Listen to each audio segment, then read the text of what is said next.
for it when they're reading it, and still afterwards, I don't know if they find it or not, but they still put it on the ground afterwards. So if they don't respect even the word of Allah, right. what are they looking for it when they're reading? Number one, they don't think it is disrespect. They've been brainwashed to think that it's okay. That's wrong. I'm not giving them any excuse. It's not that willfully they're putting it there. Shaitan is making it to be intentionally, purposely, that they're disrespecting. But people, when they put it on the ground, they don't mean that as a disrespect. Because, like I said, they're brainwashed to think it is normal, it is okay. In no Muslim society is it normal to put any book on the ground.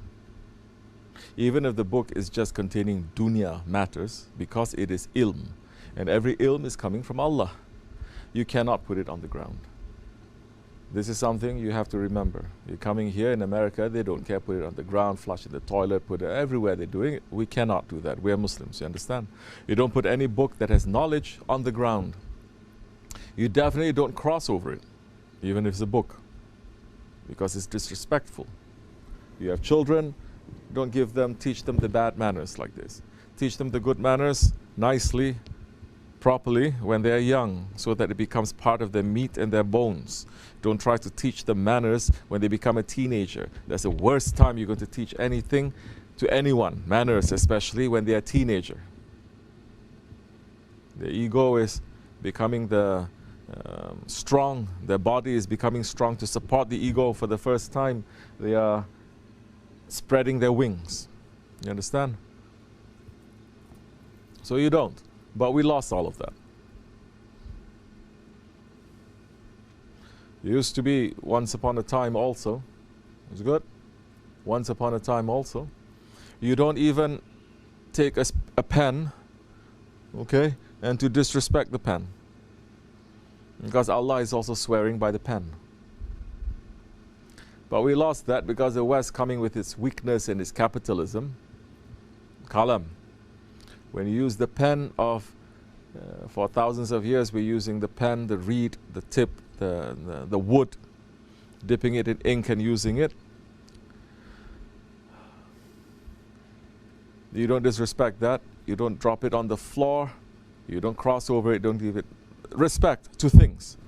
Why you need to respect to things? Because Allah is the creator. To respect to things is to respect to Allah. Let's put aside Kitabullah. Let's put aside the book of Allah and the words of Allah. Let's look at just creation. The one who doesn't respect the creation doesn't respect the creator. The one who doesn't respect the creation, how you can teach that person religion? He's going to take that religion and he's going to corrupt it and to teach that corruption. People who don't know the respect, they don't know how to respect the creation, they don't know how to respect the creator. You give them anything because of that disrespect. Disrespect is coming not from the human, it's coming from shaitan. Disrespect is coming from the ego, coming from shaitan. If you give that one who has disrespect any power, he will corrupt everything. He will destroy everything. So people, for a long time, they were being very careful about these things. That someone is smart, he has potential, but he is a very disrespectful person. Until he learns respect, don't give him the knowledge to make him to become high or powerful or to have money or to this and that. You don't. Until he learns. If he doesn't learn, not necessary. Because he's going to take that money, he's going to take that power, and he's going to become an agent of shaitan. The calligraphers in the old days, they used to take the kalam and they used to take it, before they even write it, they used to put it in the maqam of their shaykhs. They put it in the maqams of their shaykhs for the blessing. So that becomes now a blessed thing. Because Allah is the creator. Allah is mentioning so many things in the Quran Karim and saying that we have given this to you.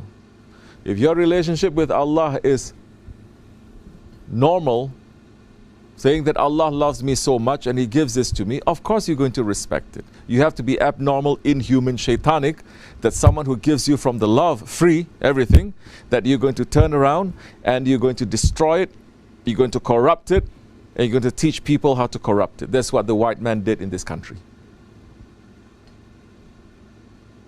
You understand? That's what the West, and now West and East, North and South, everywhere, everyone now, learning from those wrong things. They say something, they see something so beautiful, they have to destroy it. They see so many whales coming. Okay, you may use some, whatever that is needing, that you are needing, but they go crazy. There are just so many. Let's just kill them all. They see so many bisons in this country. They go crazy. Let's just kill them all. They upset everything where Allah subhanahu wa ta'ala is teaching us in the Quran. And this is not about religion. This is not about doctrine. This is about common sense. He is the creator. He is the designer. He is the one who has the most lutuf, the delicate one. Everything that is designed is very delicate. You have to be completely insane not to see that, not to know that, and to destroy it. You understand? You don't need religion for this. You just must have common sense. Person doesn't have common sense, he becomes shaitanic. And he says, why I have to respect? This is for me. It's for my ego. I have to use it. If I want to use it, I use it. If I don't like, I don't let anyone to use it. This is shaitanic. In every religion, this is shaitanic. Name me one religion that says this is okay to use this. They have that religion for over 1,000 years and it didn't teach them nothing. Nothing. You understand? We cannot even kill an ant without a good reason. So disrespect, adab. This is the foundation of your religion, foundation of your humanity. What makes you human? Not to say when you don't have this respect, you become animal, because animals they are very delicate too. Animals, they respect each other. Animals, they respect the balance that Allah subhanahu wa ta'ala has put. And you know that in the animal world there is a balance that you see there. No one is doing more than what is given to them. You don't see any lion, unless that one is insane and crazy with his nature, that they just seeing 100, let's say, gazelle, they kill all 100 and they eat one and they just leave it. No. They eat one, they hunt one, they eat whatever is their fill, and then they walk away and let the others to eat. But we are not learning from this. We're not learning from nature. We're not learning from ourselves. What we want to learn, and especially in this Akhir Zaman, is just how shaitan works, how Dajjal works, and how ego loves it. We're learning from that. We open that book. We're reading that, and we're becoming that. That's why Allah subhanahu wa ta'ala is saying too. In Surah Yasin, He's saying these ones, doesn't matter whether you say to you don't say to them. They have already decided that they don't want to believe, and don't worry about it.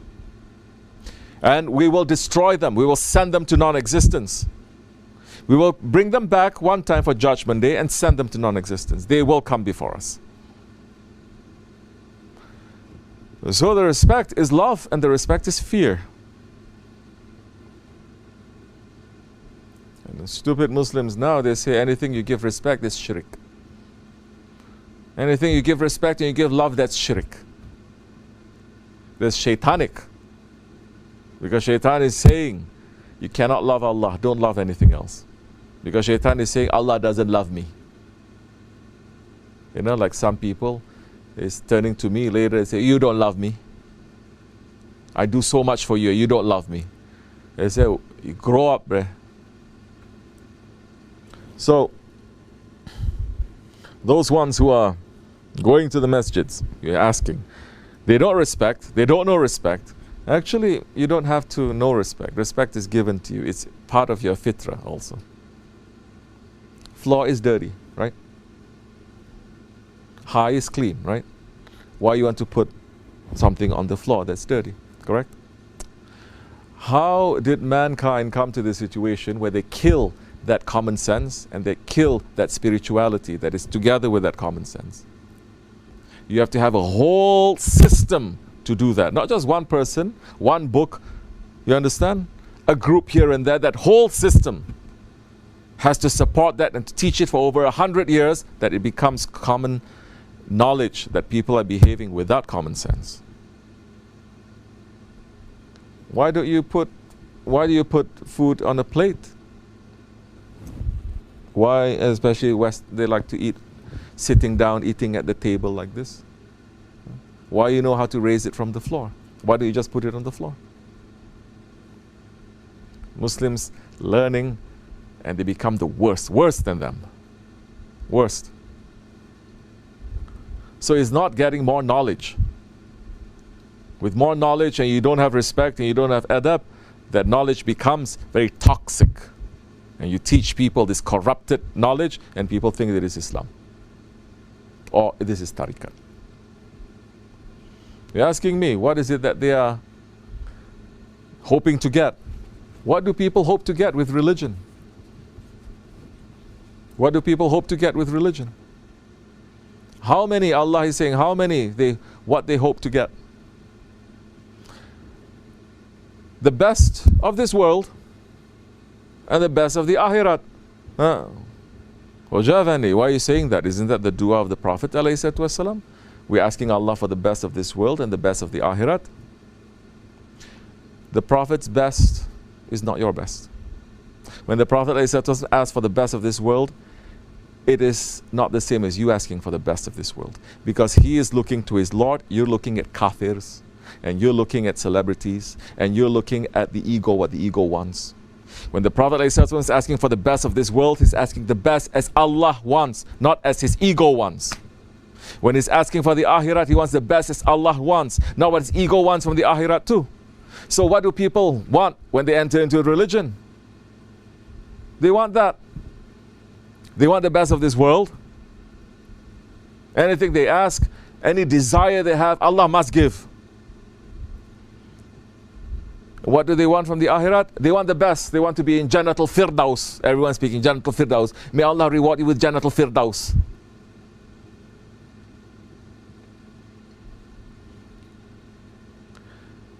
If pursuing that Jannat is going to make you to be far away from Allah, don't do that. Burn your Jannat.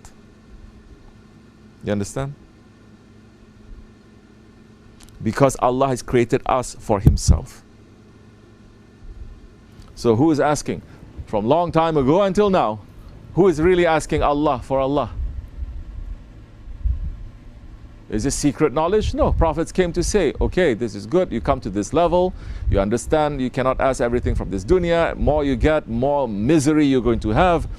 After that, you go step by step by step to say you must ask for the best that is blessed.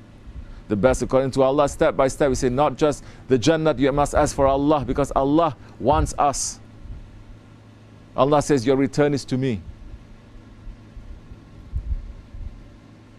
Especially in these days, in this Ahir Zaman, the Ahir of the Ahir Zaman. What are we chasing after? So those ones, what are they chasing after? Because, of course, reading of the Quran, just looking at the words of the Quran, just having a Quran in your house, it brings you blessings. So your relationship with Allah is like that. Just give me blessings. I want this, give me blessings. I read this, give me blessings. What is it that you want? What are you doing with those blessings?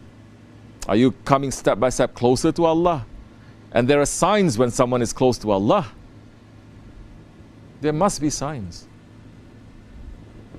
What is the sign that you're close to Allah? You become Rijalullah.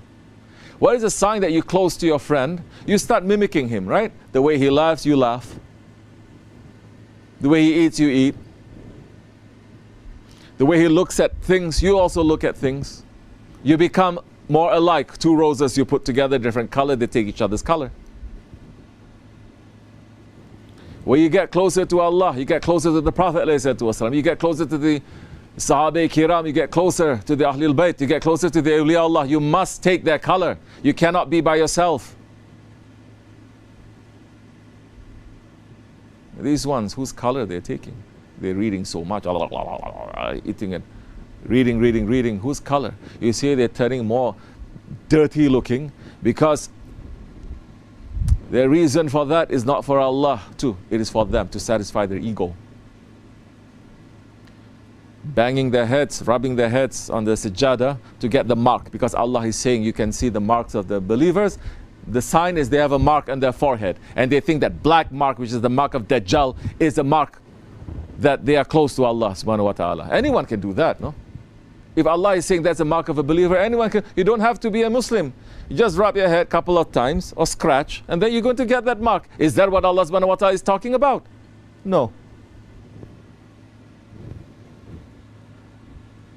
So they want the ease, they want the blessings, but they don't care for the owner. It's like you're a father, you have children, one, you want to give to them, you want to give to everyone. One is always thanking you, and one is not only he's thanking you but looking to please you. The other one, he's like expecting things from you. He doesn't say thank you really, but he just expects you. And he's not looking at you, he's not looking at your face. He's not trying to see what is making you happy, what is making you sad, what you are busy with. He's just looking to himself. I need to get it. Read, read, read. Okay, I got it. That's okay.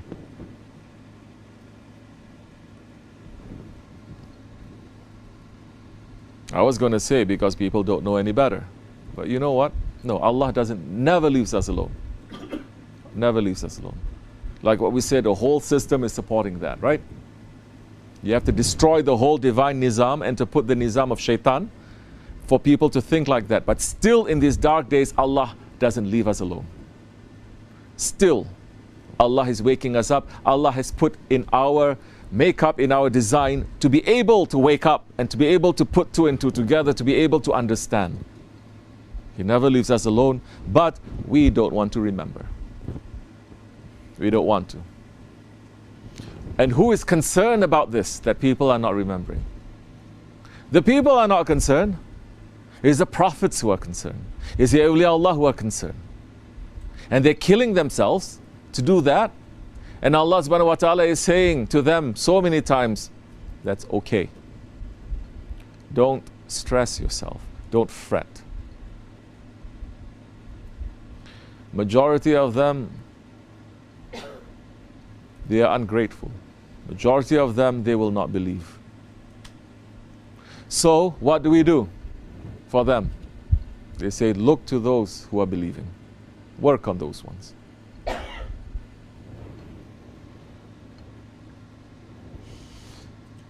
People who have good manners, knowing how to be in the house of Allah. Can you imagine? Masjid is the house of Allah, no? Imagine if you have a house, nice, beautiful house, and you say, I'm not even going to live in that house. But I make it for people to come and to enjoy themselves. And people, they're coming to your house, and then they're doing all sorts of things to disrespect it and to disrespect you. How are you going to feel? Still you smile and still you give. You don't close your doors. People are coming to the house of Allah.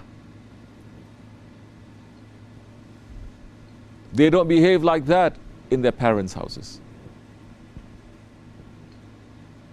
And people coming from countries that are putting high this respect of these things, like Quran and Qibla and all these things, when they go to an area where there's so many Wahhabis, everyone is normalizing that kind of behavior, they also become like that. Shaykh Effendi is saying one time he went to the Hajj and he was so upset with these Turks because they were sitting like that, learning from them, sitting with their feet towards the Kaaba, right in front of them, opening and reading the Quran, putting it next to their, below the belly button like that. He says, you don't do this back home in your country. People will beat you up if you do. You're learning these things from these Arabs. Huh? What's wrong with you?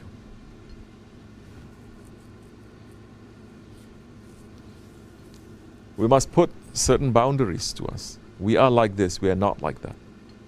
And keep those boundaries.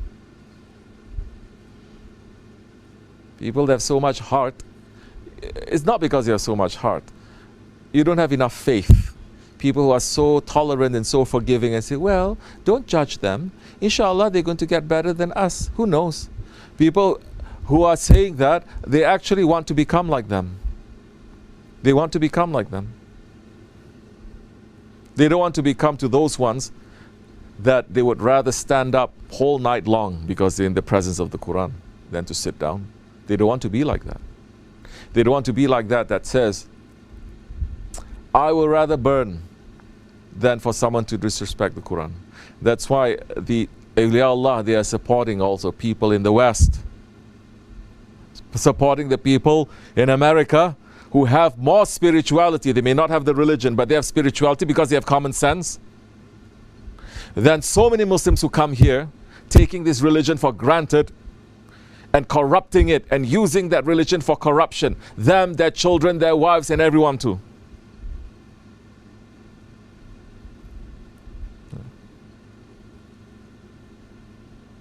No one is telling them don't. No one is telling them do. These ones who are, they don't have Islam, but they have more Islam. Those ones who are the enemies of Islam and they hate it, they're coming together, they say as a show of disrespect and hatred towards the Quran, we're going to burn this Quran. Not one single Pakistani or Turkish or any Muslim that came up to do that, but one guy with tattoos, and he's coming up, the man is already burning the Quran. He took the Quran and says, now you ain't got no Quran. Awliya Allah, they watch those. This is not al-ma'un. This is not small kindnesses. This is not small things. Because in the presence of Allah, you don't know what is big and what is small. You can build cities, but Allah will accept His happiness, His riza, is on that one, maybe one small thing that you did.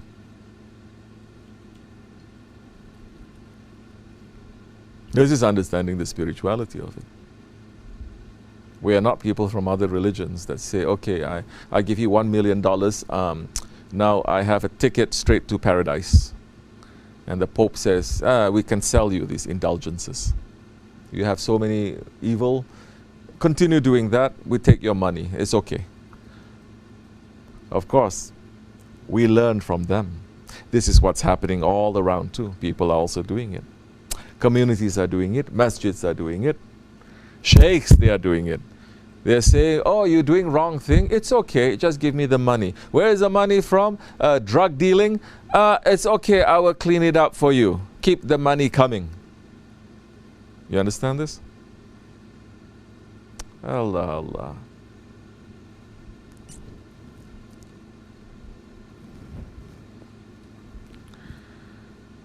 Look, don't wait for the day when everything will be uncovered and there is no covering and the whole of creation is going to witness it. Don't wait for that day. Uncover it now to yourself, to your Lord, and fix it. That time, as the khutbah is saying, as that saint is saying, even if you do wrong, you have someone, something to lean against. That one is going to come to try to save you.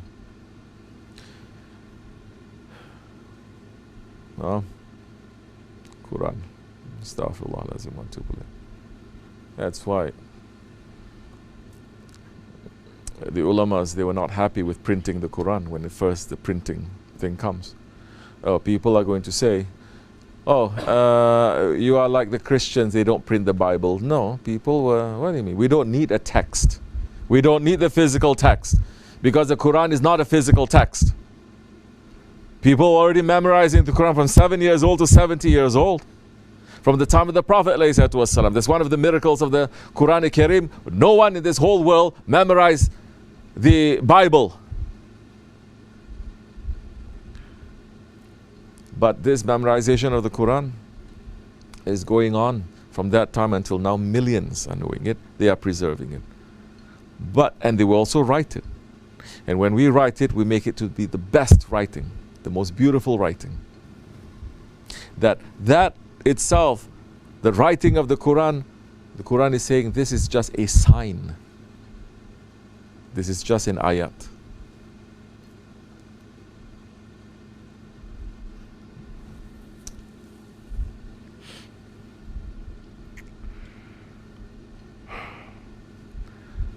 We have lost that. respect. Because the Wahhabis is also saying don't put ayats on the don't put Allah and Muhammad ﷺ to the place of Qibla, because now you're worshipping that. You're worshipping the name of the Prophet. People have lost their senses. When you have lost that sense, you've lost the respect. And when the Quran, instead of being in golden alphabets, that people are memorizing the Quran and they can read, and they start producing the Quran, mass produce it, coming boxes and boxes and boxes, then there is nothing special about it. Then it's just a piece of paper. It's just another book. But it is not. May Allah save us from the curse that comes from disrespecting everything that Allah subhanahu wa ta'ala has created with love and with respect. May we run to those ones who are keeping the respect high. May Allah forgive me. May Allah bless you, inshallah. May Allah raise the station of our Shaykh and our Grand Shaykh. May their feet always be on our necks. Wa min Allahu tawfiq. Al-Fatiha.